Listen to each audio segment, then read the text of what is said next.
Hey traders, how are you? With Marcello. Today we're doing the recap of what happened in the markets last week. Just a very, very uneventful, very quiet war that got started with Ukraine and Russia.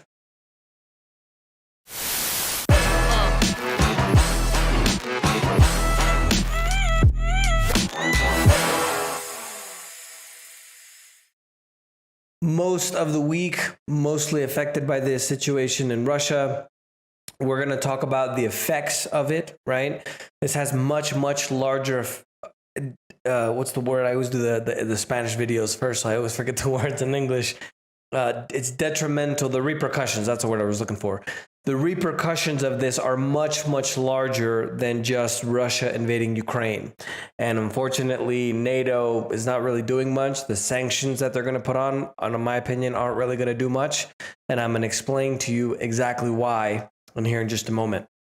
So markets in the beginning of the week, because of the invasion, everything literally collapsed. Even the cryptos collapsed. They went down hard. Stocks collapsed. Precious metals, commodities exploded. And then everything kind of went back to normal Thursday and Friday. For those of you guys listening on the podcast, I'm not going to give you the exact percentages to try to talk a little bit more in depth of all the other issues, how things affect what, the inflation, Russia, for example. So all of you guys that are watching on YouTube, you guys can search for, Marcello Trader or Marcello Day Trading Academy Trader. You guys can see you should be able to see the percentages here on the left. So overall, U.S. markets were positive other than the Dow went down 0.05%. Markets in Europe, the Russia's MOEX, which is their main index, went down by 45%. That was when they traded, they suspended the trading temporarily. It regained a little bit and ended at about negative 37.35%. Overall markets in Latin America, mostly negative, even though some were positive. Canada went up 0.47%. Africa and the Middle East, mostly lower across the board. And then in the far east, we have the Hang Seng in Hong Kong that went the most negative of them all. And most of the markets here in the Far East are lower. Let me know if you guys like that format a little bit better, especially since you guys on YouTube see the whole exact numbers here on the right-hand side. Bitcoin and other cryptocurrency news, a lot of volatility. I thought it was really interesting that everybody talks about how crypto is digital gold, right? But then when we had this invasion with Russia and Ukraine, they all collapsed. They didn't go up like gold and silver did or like commodities did. I thought that was a little bit unusual, even though we do have a pretty big correction happening in Bitcoin and cryptos. Doesn't mean they are going to go up, but I just thought that was interesting because everybody talks about how it's digital gold, inflation asset, etc. Charlie Munger talks about how fiat currency is going to go zero in 100 years. He literally called it a venereal disease. And he also talks about how inflation, and I quote, "Inflation is a very serious subject, and you can argue that it's the way that democracies die. If you overdo it, you can ruin your civilization, so it's a long-range danger, at least for the plebs like you and I, all the rich people, especially, all the people in government there. Got their inside information, they'll knock it out of the park." He also says that the safe assumption for investors is that over the next 100 years, the fiat currency is going to zero. That's my working hypothesis. And that's something that's really interesting because in another interview that he did with Warren Buffett and Bill Gates, he talked about how if inflation gets out of control, you get to, for example, Venezuela. We're talking about 50%. 100% inflation, where the money is so worthless, they just don't even use it anymore. And that's where I think we're going to get to in the United States because the amount of debt is absolutely exploding. And that we're going to get to in just a moment. Jamaica joins the Bahamas and other Eastern Caribbean nations in rolling out its own central bank digital currency. They're in the middle of launching it and also, more importantly, marketing it because they're saying no cash, no problem. Great little logo. And they said that it's going to launch at the end of this year. India is placing a 30% tax on all crypto and NFTs. Losses from the sales can't be offset for income. So if you make the money, they're going to tax you. And then if you lose money, you can't deduct it on your taxes. So remember, like everybody was telling us before, cryptos can't be regulated, right? Opensea has been hacked. If you guys don't know what Opensea is, the huge craze with the NFTs, are one of the largest markets there in regards to the buying and selling of the NFTs. 254 tokens were stolen, valued at roughly $1.7 million. Even the very popular Decentraland and Bored Ape Yacht Club tokens. That's what I always told you guys. It's not that you can't make money in crypto. Obviously, with the great volatility, it's going to go up and down. Make sure you protect yourself, because since it's not regulated at all, there's a lot of hacks. And obviously we've seen hacks in places like Canada where people just steal hundreds of millions of dollars, and then you're literally just, excuse my French, but shit out of luck. I mean, just like, what are you going to do? So just keep that in mind. Ukraine invasion, a lot of the cryptos tanked quite a bit. Overall for the week, Bitcoin was down 2.97%. It settled right around 4,176. It went as low as 34,700, and then it recovered. Ethereum went down by over 8%, Ripple down by 15%. But like I told you guys, most of the markets kind of went their ways. Stocks collapsed, cryptos collapsed, precious metals and commodities surged, and then everything by the end of the week just kind of settled down, and then we're kind of on the same track. In commodities, so this is what I wanted to explain to you guys, because I think it's something that's really important, and it's part of the reason why I think that literally nothing is going to happen with Russia. They're a key supplier of not just oil, but a lot of several commodities, very important commodities. So they're the number one producer of palladium. Palladium is the main ingredient in the catalytic converters, which are those little box kind of bubble looking things on the bottom of the car. And what that does is it stops the cars from polluting so much. Now, in addition to that, they're 85% palladium, the catalytic converters. This metal is also used in dentistry, electronics, and also jewelry. They produce 3.3% of the coal, 2.6% of the silver. They're the second largest producer of palladium, second largest exporter of oil, the third largest producer of wheat. Wheat means flour, flour means bread, pasta, etc. 26% of the global gas market share. Germany relies 1/3 of their natural gas market from Russia. The EU is Russia's fifth largest trading partner, or vice versa, Russia is EU's fifth largest trading partner with 5% of total trade. With Russia and the US, Russia is 1% of US's total trade. And here's the key part. Listen to this. Remember, we talked about the shortages of food, right? When I recommended to you guys, when you go to Costco, when you go to Sam's Club, buy an extra few cans of tuna, cans of roast beef, those cans that last about 5 years or so, because I think that we're going to have a problem with food, especially if this is just the beginning, in my opinion. This isn't this didn't just happen and it's over like Crimea. I think this is literally the beginning of something that's going to escalate. So Ukraine is known as the breadbasket of Europe because of the growing season and also what they grow in terms of wheat. 1/3 of the world's wheat exports come from Ukraine and Russia. 20% of the corn trade comes from these two countries, and 80% of the sunflower oil output. So think about 20 to 30%.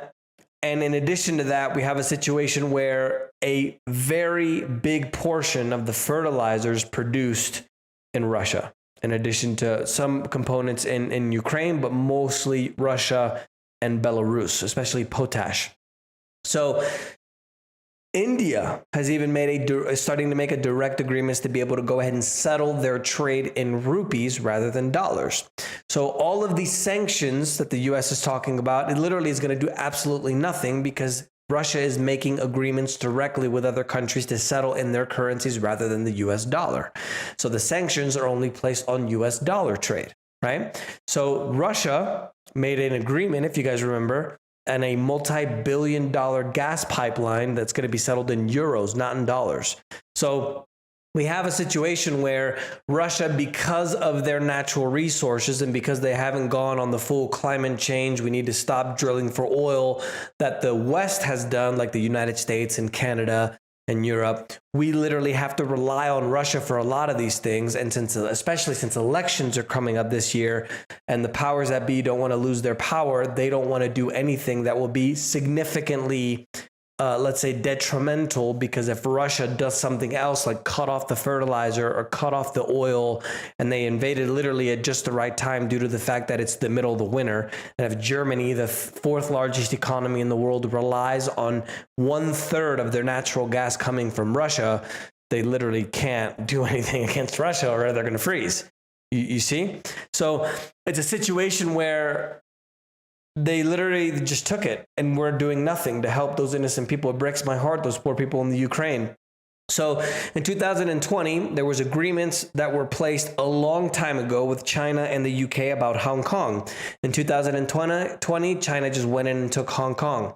2021, the United States left Afghanistan to the terrorists, the Taliban, and literally the mining operations, like the huge lithium mines that they found there in Afghanistan, literally to China. China went in and they supported it, isn't the right word. They recognized the new government, the Taliban government there in Afghanistan. So that was 2021. 2022, we have literally all of NATO, all of the Western countries just allowing Russia to go into Ukraine. You don't need to have a half a brain to know that the Taiwan is next.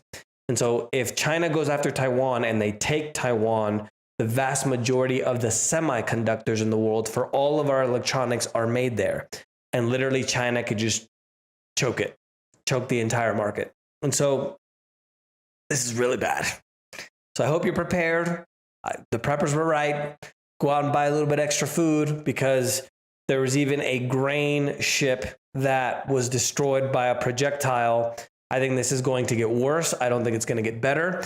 And you should probably prepare yourself, because if we do have more shortages of food, which some of you guys have already told me about there in the US, you're probably going to want to have some extra food there at your house, not only because you are going to save money by buying it now instead of later, but also because you're probably not going to be able to find it soon in the store. So keep that in mind. The United States will be a net oil importer of oil in 2022. In 2020, the U.S. was an oil exporter. So check this out. The U.S. right now imports, I have the number here, the exact number, 595,000 barrels of oil a day from Russia. If we would have continued with the pipeline called the Keystone XL, it would have brought the Canadian oil down to us, and that would have produced 830,000 barrels of oil. So we literally rely on Russia to import oil because we shut down the pipeline. The government is saying to help the climate. So the oil is not going to be, they're not stopping the production of this oil. It just would have been easier to transport from Canada to the United States. So you see how the governments that are in charge right now, you see how they're just literally not making the right decisions, because we literally need Russia. So does Germany and the entire EU. And so we can't literally do anything against them because we need them. And we literally created this situation where we made a deal with the devil. Does that make sense? It's a really bad situation. And it's going to get worse. It's not going to get better. The lines in Ukraine, people are waiting in line to be able to withdraw their money from the ATMs, in addition to trying to buy food and water in Kiev. Poland has done the right thing, completely opened their border and allowed Ukrainians into their country with or without documentation. Even Polish are going to stadiums to give blood to help the people in Ukraine. Oil went up to a 7-year high. The U.S. crude went to 91.59, while international Brent went up almost 5%. It actually hit $100. It closed just under 98. And precious metals surged, but then they came back down quite a bit. Gold settled at $18.90, while silver settled at $24.37. I like that format a little bit better, right? You guys on YouTube will see the numbers there on the right. I'll kind of tell you if they're positive or negative. So you guys are listening on the podcast, if you guys want to see the exact numbers, just hop on YouTube, search for Marcello Trader or Marcello Arambide. Try spelling that on YouTube.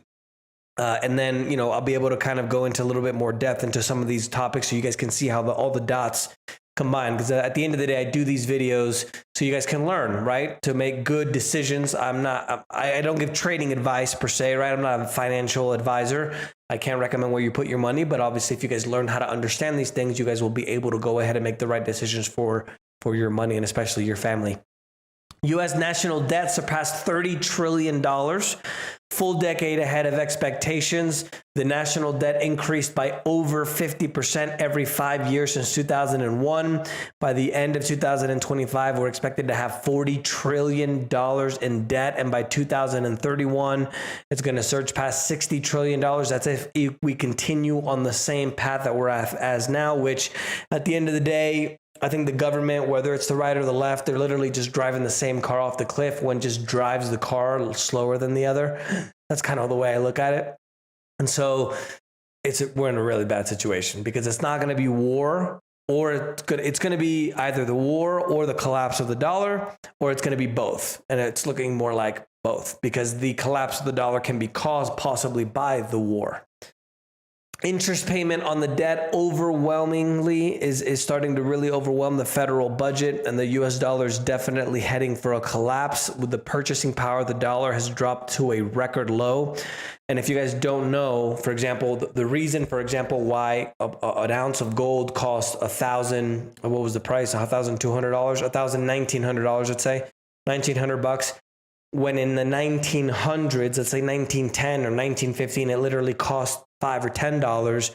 It's not that the value of gold went up. It's that the value of the dollar has gone down by 97%. So think about that for a moment, right? The Berkshire Hathaway, which is Warren Buffett's position, they released their numbers. They have $144 billion of cash. Of that $144 billion, they put $120 billion in cash equivalents, which are the short-term treasury bills. In other words, U.S. government debt. And Berkshire Hathaway right now is financing about 0.5 to 1% of all the publicly held national debt. I thought that was extremely interesting. And just thinking long-term, for example, I wouldn't be surprised if, for example, the government said, well, we need your retirement accounts to be able to fund the war. So we're going to transfer your retirement accounts over to U.S. debt, while at the same time, the U.S. debt is backed by the full faith of the United States and the United States dollar. They couldn't possibly default on the debt. Meanwhile, all of your retirement is in dollars, and that's literally eroding away because of inflation, which is really, remember, at about 20 or 30% this year, depending on what happens with Russia and all the commodities and food and fertilizer they produce, could go up as high as 50, 60%. If I had to make a prediction, I'm going to say probably 40 to 50% this year. So we're literally like Argentina. We've become a third world nation. Congratulations, America.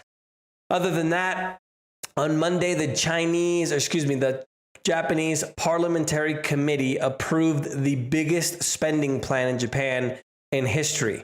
The debt that they have is 2 times already the size of their economy, which is $5 trillion.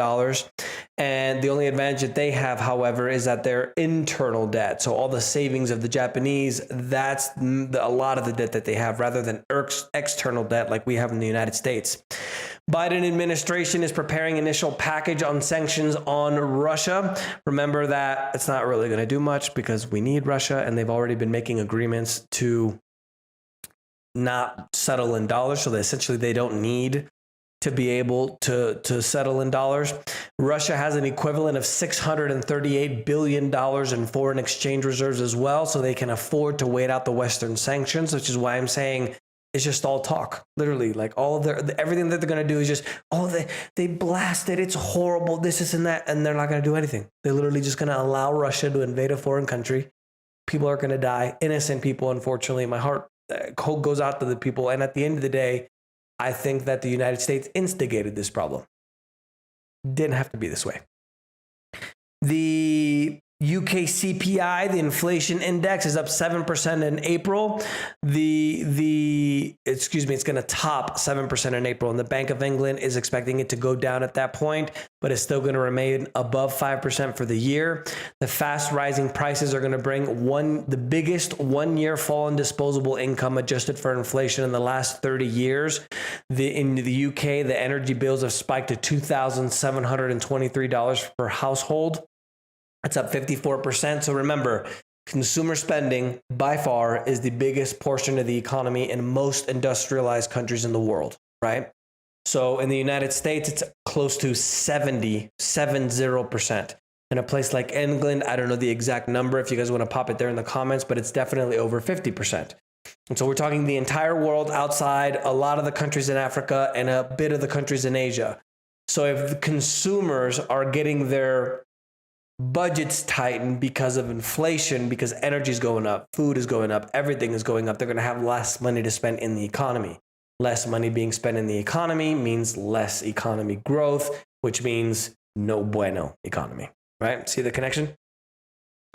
Investors are also analyzing the crisis in Ukraine as well as the explosion of domestic inflation. This is going to lead to the Fed, the United States central government, probably not increasing interest rates because things are not the best right now. Top economists are expecting the inflation numbers from the government being 10%. Remember that even at the 7% now, if they would have used the same calculations that they used in 1980, it would actually be at 15% right now. And remember, a lot of those numbers don't even include energy or food because, what do we need to buy food for, right? It's not important. Russia began the invasion on Thursday. The ruble fell to its lowest level versus the dollar in history at 89.89. It fell more than 10% after the invasion on Thursday. Political news analysts are wondering this is what I was explaining to you guys, how effective NATO is going to be after Europe is more dependent on Russian supplies. Since they were focusing more on solar energy and also wind energy, they're shutting down their nuclear plants. Germany receives 32% of their natural gas from Russia, and the United States is unable to plug the gap. And in Canada, the Trudeau, due to the expectation of being slaughtered, his party in politics, he's revoked the emergency powers there in regards to the trucker, what do we call it? Trucker protest, that's what we call it. So he's revoked the emergency powers and is receiving quite a bit of backlash in regards to actually passing that. In economic news, Thailand, Southeast Asia, second largest economy there in the region, returned to growth in 2021. In corporate news, Barclays and HSBC, very, very big banks in the UK, they smashed expectations. Barclays, they quadrupled their profit to over $8.67 billion. And even HSBC had the highest annual profit since 2018. You see why they don't want to stop the pandemic? Because they're all making money except you and me. So why not just keep things the same? They're also stating that because of the expected interest rate increases and the ones that they've already done in the UK, that they're going to make even more money in that kind of environment. Home Depot shares fell almost 9% on Tuesday after the largest drop in a year, eroding profitability. Remember, Home Depot is for house building and building supplies. Remember that the housing market in the United States is 15 to 70% of the economy. So if the place that provides a lot of the materials for this is dropping in profitability, it means that they're having less sales. If they have less sales, and on top of that, the price of everything is going up, part of the reason why their profit is shrunk, that means that 15 to 17% of the economy in the United States is not doing well, which is a pretty big chunk. So we have the consumers being nailed by inflation, which is close to 70% of the economy. Then another 15 to 17%, that puts it at 85 to 90. Not bueno. Best Buy shares fell over 7% as well after they didn't meet analyst expectations. Tesla shares fell 7%, another worst performing day, 8% drop on Thursday as well. Supposedly, Elon Musk and his brother are being investigated for insider trading. I think it's because Elon Musk just he doesn't go with the elite gang, if you know what I mean. So they got to kind of put him in his place. And in addition to that, I just saw on the news now that they activated the Starlink internet for Ukraine after they sent a few of those Starlink antennas, the SpaceX antennas for internet, which is actually pretty cool, helping the people out. Moderna went up 15% to over $156 after they announced that they had, for 2022, signed agreements for $19 billion in sales of its vaccine and options for another $3 billion in doses. And then the technology in Sweden, a research team in Lund University is showing they can use solar power to convert carbon dioxide into fuel using advanced materials and ultra-fast laser spectroscopy. I said it right. An energy breakthrough might be an important advance into supposedly reducing the levels of greenhouse gases, which affects our climate. Investing news Monday. Trump has a new social media app called Truth Social that went live on Monday on President's Day. He's been banned for over a year on Twitter, Facebook, and Google following January 6th. Singapore, we're literally going into a communist, left-leaning, horrible dictatorship of a world government. Singapore, which has always been a extremely well-run, very low corruption, very low taxes establishment, wants to introduce net wealth taxes at possibly making those with greater means pay more. We have a situation now where the world is literally washed in debt. And the country that in one generation in the 1950s, they were literally just a fishing village, has turned into one of the richest countries in the world because of the rule of law. In addition to that, capitalism, treat money the right way, very low taxes and corruption. And now they want to add wealth taxes. And in my opinion, if Singapore wants to do this, that means that everybody's going to want to do it. Like, that's the direction that we're leaning in due to the fact that we had this situation with COVID where debt has skyrocketed through the roof. And I really don't see a way out other than the implementation of another financial system. The same thing that happened after the Roosevelt took us off the gold standard. And that is what I mean by the government coin, right? We're going to have the central banks are going to go to a new central bank, and that's going to be the world government with your health pass and your, government coin. If you go and spend it where you shouldn't or give money to a trucker, they're just going to shut off your money on that's really what we're walking into.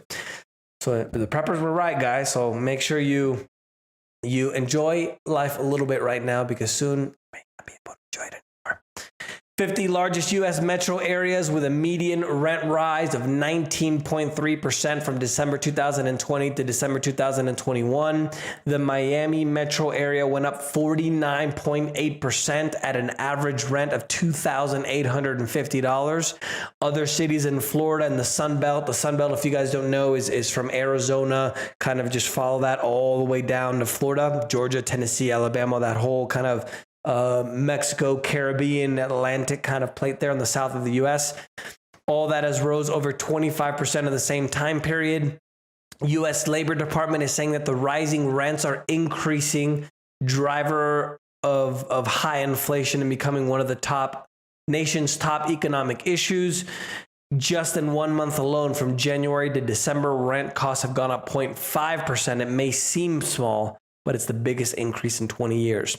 Volkswagen AG has negotiated a framework to prepare an IPO for Porsche AG, one of the first conference players involved that a listing may be coming. The valuation of Porsche is being put at $51 billion to $102 billion. And then Monday, Australia fully reopened their international border. So get your shot and go visit Australia. Tourism was one of the biggest economies there in Australia, worth more than $43 billion and 5% of the entire workforce. And in the unusual facts this week, Queen Elizabeth II positive for COVID, even though she was triple vaccinated. In addition to that, the Crown Prince of Charles and his wife also tested positive. They were triple vaxxed as well, so my heart goes out to them. Hopefully they get better very soon. The Queen is 95 years old, and she celebrated her 70th anniversary to her ascension to the throne, one of the very few monarchs that have done it. And helped by soaring demand for seafood, a Spanish company called Nueva Pescanova has decided to open up the first commercial octopus farm last year by investing up to $74 million in the farm. A lot of scientists are warning, unfortunately, it's going to be an ethical and environmental disaster. If you guys remember, supposedly octopus are extremely intelligent. And in addition to that, the market for octopus has gone up to over $2.7 billion from 2010 to 2019. And rapid deterioration in the resort areas, and the cartels waged war on each other in the Cancun area, even Tulum as well. So I wanted to put this in here because obviously we're going to start traveling again. Mexico doesn't have any restrictions. You don't even have to have the thing in your arm to be able to visit. And 2 people were killed. Supposedly they were gang members. A third was injured at a luxurious Art Beach restaurant. And I remember just a month ago, 2 Canadians were shot dead by an unknown gunman in a ritzy resort near Cancun as well. So if you're going to travel to the beach, I would avoid that. That's the news for this week, guys. Let me know if you guys have any questions. Don't forget to subscribe. Leave your like because the cost of the like isn't going up at all. Take care of yourself. Have some fun. Enjoy life a little bit because soon you will not be able to enjoy it. Have a good one.